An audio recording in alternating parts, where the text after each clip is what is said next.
I think that it's going to be a super fun event. It's in Fort Worth, Texas, which is just outside of Dallas. Cowboy shops and you can get like real like cowboy hats, cowboy boots. So I'm excited to go shopping. The hotel is like badass because they've got like some sort of outdoor movie venue upstairs. There's international artists coming. I don't even remember. The speaker lineup is insane. I think there's like 30 or more. Some are live demos, some are just speakers, but really I'm excited for the lineup.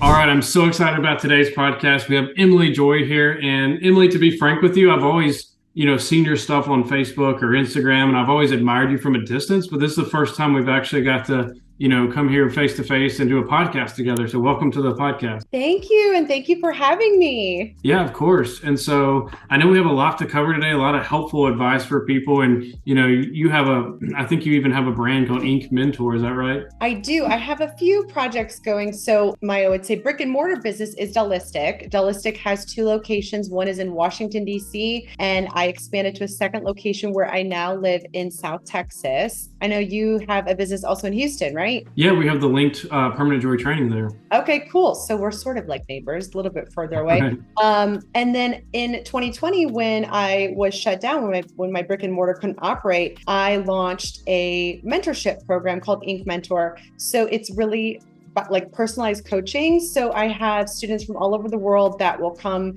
and seek coaching from me, and it's specific to business. So anything from hiring help to launching a team, training your team, getting apprenticeships, commercial leases. So marketing, sales, I kind of cover it all. It really depends on what the individual needs. Awesome. And that's why I bring it up, because I just wanted to get your feedback on what are the most common struggles you're seeing right now, in the permanent makeup industry? It's definitely a lull in the industry. When I started 10 years ago, I was really lucky to be one of the only microblading artists in the Northeast in North America. And so now we've got microblading, permanent makeup artists pretty much on every corner.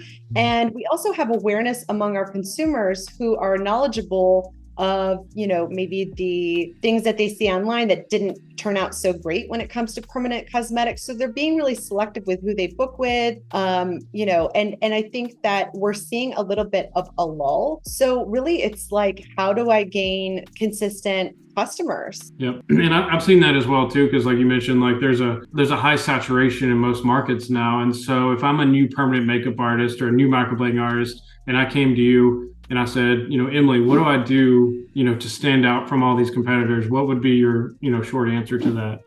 Number one is aligning yourself with a reputable organization like the SPCP. I think I told you before that I really think my success on aligning with the mentors who I found within the SPCP to kind of guide me in the right direction in my career. Number 2 would be obviously you can't live without organic social media. Even if you're paying for ads and you're, doing all the right things, you have got to show yourself and your face on social media. These days, you can't afford not to. So if you don't know how to make videos, make reels, and showing your audience sort of like that behind the scenes thing so they can get to know you and like you and trust you before they book, you're really at a disadvantage. So everybody can learn. I know that it's intimidating for so many people, but for sure, making sure you have a social media presence is key, especially if you are, paying for ads. People, again, our consumers are smart. They're going to maybe see the ad and then go check out your social media page to see if they like you and trust you. So for sure, getting your organic social kind of up to par. And then I say grassroots effort, don't be too proud to go out on foot, meet individuals, connect with individuals, whether you're, going to bars and talking to bartenders, asking them if they want their brows done, or, connecting and collaborating with local businesses like dermatologists, plastic surgeons, hairstylists, who is already successful and who can feed you a steady flow of clients. So really nurturing and building those connections have been helpful for me. So I would say those are the 3 top things I would recommend. Awesome. And just to get tactical real quick, when you go and do these referral programs with, like you mentioned, salon owners or, whoever, other beauty professionals, do you give them a cut of their referrals, or how do you set that up? So it depends. It depends on the business. I always say, like, if you can get your foot in the door with a dermatologist or a plastic surgeon, their clientele can afford permanent cosmetics. And typically that is like the one thing that they don't offer.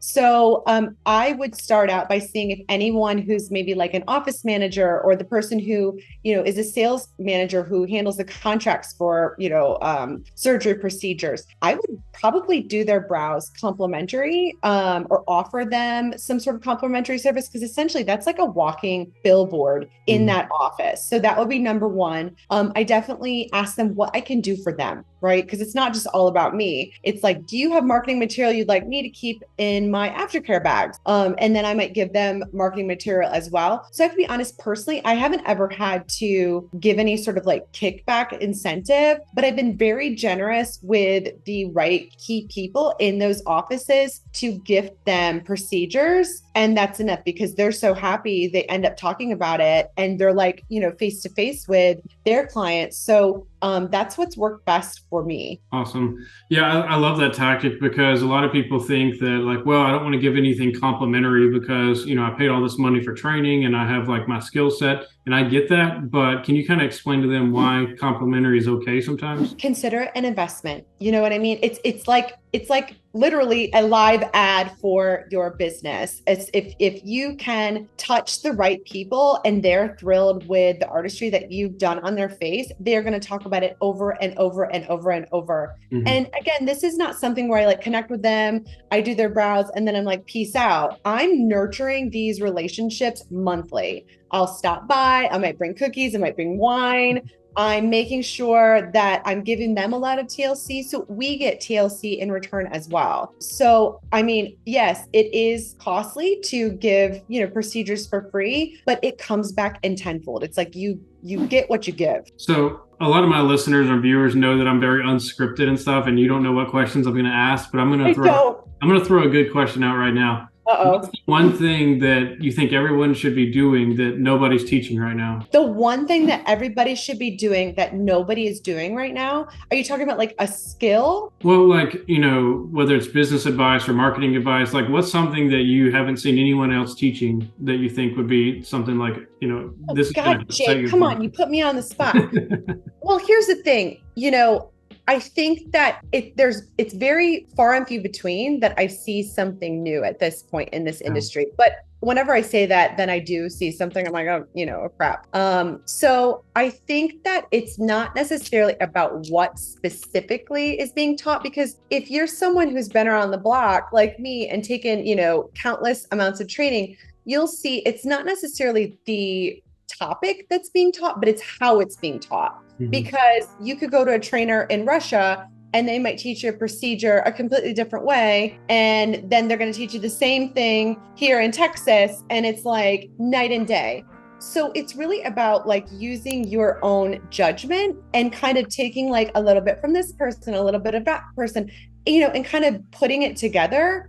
I don't know if that answers your question. That is a difficult question. I really have to sit on it. But I think that it's about using your best judgment and taking, styles and tips from, the smartest people in the room and turning it into your own so it can service your own business and ensure that you have longevity.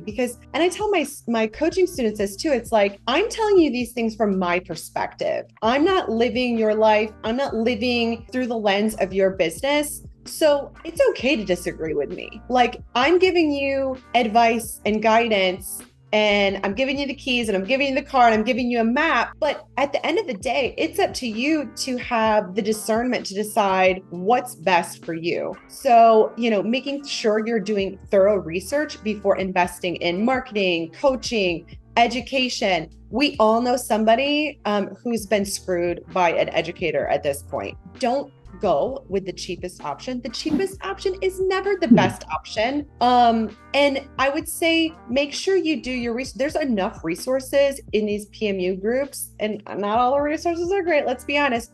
But like, let's say you were about to invest thousands of dollars into a coach or into an organization. I would say like, put it out there. Like, hey, have you guys heard of this trainer? Like, has anyone worked with them? Has anyone joined this organization and had a good or a bad experience?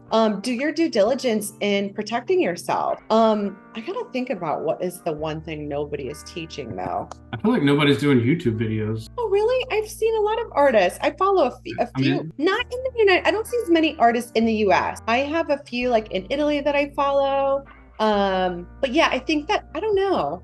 You're right. I don't see as many people doing. Do you have a YouTube channel? Oh yeah. I have one, but I'm not very active on it. There's so many freaking, streams of marketing and social media. It's like, that is a full-time job on its own, realistic. Really? And I keep waiting for my YouTube support to show up. I'm still over here by myself. So for a new artist or even someone who's been in the industry a while, is there a specific organization you recommend for like mentorship and guidance? For sure. I mean, hands down, the SPCP is like the valedictorian of our industry. They've been around since 1992. They're the oldest standing organization for permanent cosmetics, and they're the only organization that lobbies to protect permanent cosmetics worldwide. So they are working on the national level with like AFTO and NEHA and FDA to make sure that when legislation is passed, and we actually are going through a huge transformation now.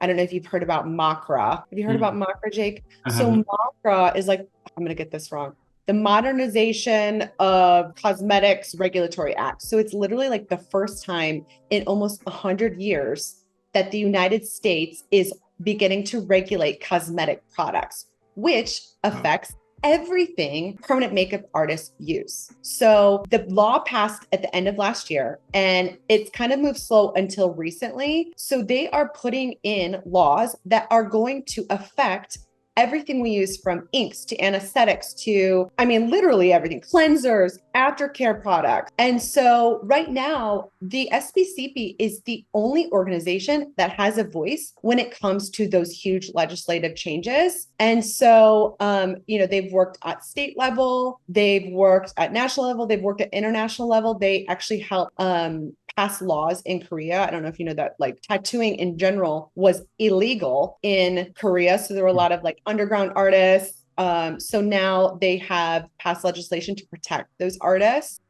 So for sure, without a doubt, SPCP. So for those listening who may not know what SPCP is, can you kind of explain like what that stands for and kind of give like a general overview of what it is? Yes. So the SPCP is the Society of Permanent Cosmetic Professionals. It is a nonprofit. It is located in the United States, but it is an international membership base. So we have members from all over the world. And like I said, they work at protecting both consumers and technicians. They're the only membership base that requires minimum standards for membership. So even though you might not meet those expectations, you're going to be welcomed with open arms if you reach out to them, so they can make sure that you're aligned with those minimum standards to, hopefully welcome you to membership one day. And when you are a member, you have access to mentorship, the education portal, discounts on conventions, and you're really like the first one to hear about like if there is any kind of legislation that's maybe happening right now. There's weekly newsletters that are sent out to only members. So you're literally the first people in the industry to hear about these important legislative processes going on. And so just kind of offers you an advantage to, having longevity as a business owner and as an artist. Nice. So if I'm like, let's say I'm a permanent makeup artist and I want to join SPCP, what would be the process? Or you mentioned some requirements. What are those? They do require a minimum of 100 hours of fundamental education, which like, let's be honest, that is like nothing. I don't know exactly the number, but I know when I went to aesthetic school, I think it was like 700 hours, and we're not even dealing with blood as an esthetician, and I think a hairstylist is like even like twice that, It wouldn't be uncommon for you to have to go to cosmetology school for like a year or longer if you're doing part-time. So 100 hours is like nothing, in my opinion. And you're going to learn the fundamentals of blood safety, which everyone who's tattooing should have knowledge of. You're going to learn the fundamentals of color theory, anatomy, all the things that are going to equip you to be a solid artist. Yeah. So I guess from my understanding, like, let's say like from a marketing perspective, like we mentioned, there's so many competitors out there, like a lot of markets are saturated. So if I'm a consumer looking for a microblading artist or permanent makeup artist, who would I rather pick? Someone who doesn't have any kind of, organization or any kind of, I guess branding behind that, or someone who's like, let's say SPCP certified, and that's going to build that trust. Am I on the right track with that? Yeah, I used to serve. I'm gonna be a little bit rebellious here. I used to serve as a board member for another prominent PMU organization, which we're going to refer to as the counterpart for SPCP, and they are awesome when it comes to socialization, and they have really fun events. But really, I would say the SPCP is better when it comes to, I'm playing with fire here, being the smart kid club, So yeah, I mean, this is the only organization in the industry that can give you credentials that prove that you are a reputable, ethical, educated artist. Gotcha. So it's more than just like a social club. Absolutely. 100%. But as far as social events go, they have, conventions and conferences, right? They do. And I look forward to meeting you at the one in October. Yep.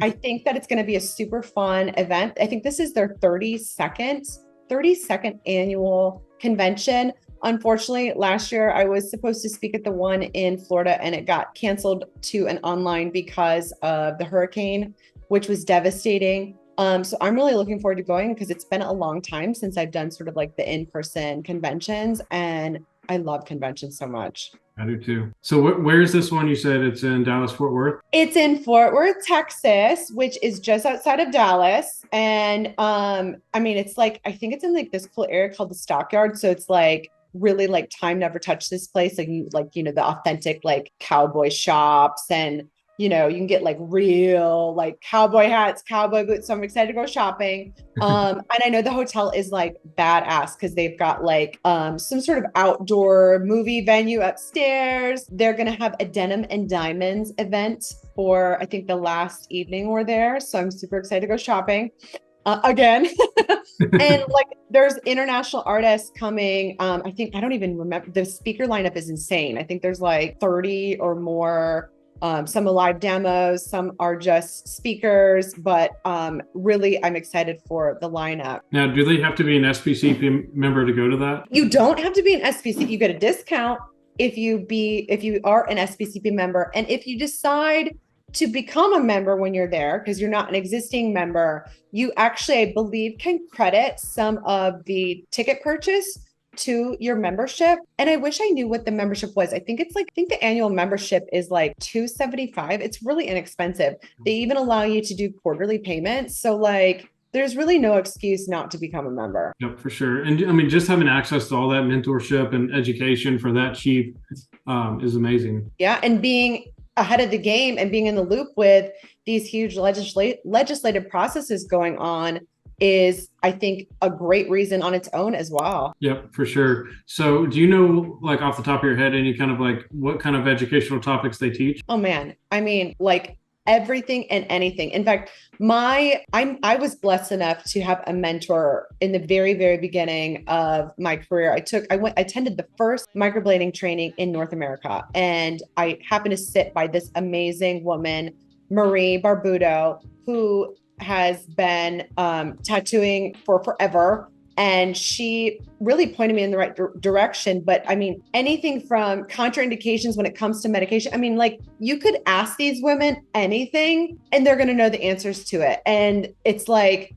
Marie's also a nurse. So that was so valuable for me because like every day there's new medications that I see on these intake forms, and I'm not in the medical field. So sometimes I feel like I'm not qualified to make those decisions. So if you needed help with, what do I say on my intake forms, to what the hell is this medication I'm seeing? Can I work on this person?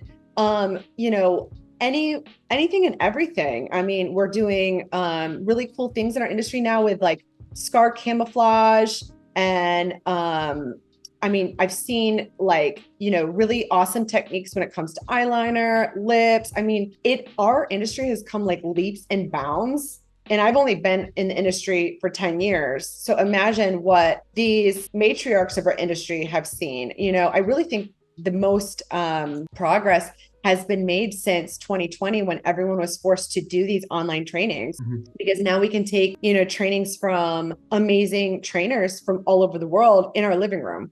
So I really think the most development has kind of come in the last few years. I don't know if you agree. Yeah, for sure. And I think, permanent makeup's been in a boom the past 5 years. Right now, like you said, there is kind of a weird transition phase where like we had such a boom that now we've got to, kind of take a step back and be like, okay, like we need to get back to standards and get back to, not basics necessarily, but there's just been way too much fluff and kind of like, $200 frosting and sprinkles. Yeah. A lot of one-day trainings and things that didn't necessarily produce the best artists necessarily. Yeah, and I think that goes back to like, okay, now how do I set myself apart in this saturated industry? Aligning yourself with an organization that's going to give you support on your business and not so much your ego is so important. I think that is key. This saturated market, especially in Texas, me going from like Virginia, where there are already minimum requirements of that 100-hour fundamental to get licensed, and then going to Texas, and no offense, there are some amazing artists in Texas, but there are literally no licensing requirements for individuals in Texas, which mean you don't need to have blood safety knowledge. In fact, like if you want to come tattoo legally, step into my studio and automatically you can legally tattoo as long as I have this body art studio license, but they're not looking to make sure there are any safety standards. And that's not to say that they won't eventually, but I want to be in the loop when they are passing laws that could affect my business. So I will say like Texas makes it easier to start up in business, but for consumers, it's a really dangerous place to be because we have people that are, not holding any standards for safety. So, it's kind of a bizarre, it's literally the wild, wild west. Yeah. And we've all seen the pictures of like the botched brows and just like the terrible looking brows that just are really an embarrassment to the industry. And, the reason why people who are watching or listening to this should care is because if the industry gets a bad reputation because people see these, things on Twitter or the news, it's going to hurt your business too, Yeah. And how do we prove to the consumer who is knowledgeable, who's doing research on who they should go to tell them that you're the best, to tell them that you're trustworthy? Again, it really goes back to aligning yourself with organization and also other professionals who withhold those higher standards.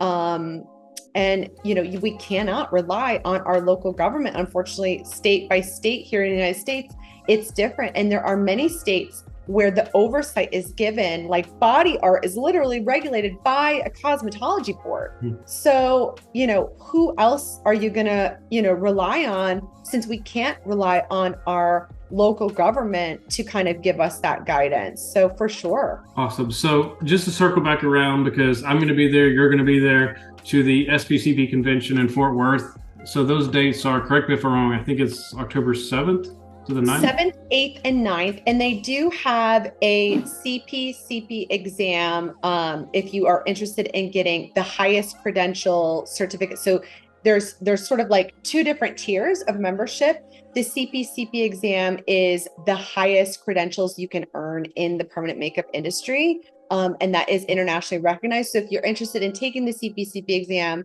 there is a test prior to all the fun stuff happening on the 7th, 8th, and 9th. I don't remember the exact date, but I want to say it's like the 5th and 6th, those things are going on. So if that's something that you're interested in, you might want to head down a little bit earlier. Awesome. Well, I'm excited to be there. I'm excited to meet you in person and all the other speakers as well. Last question.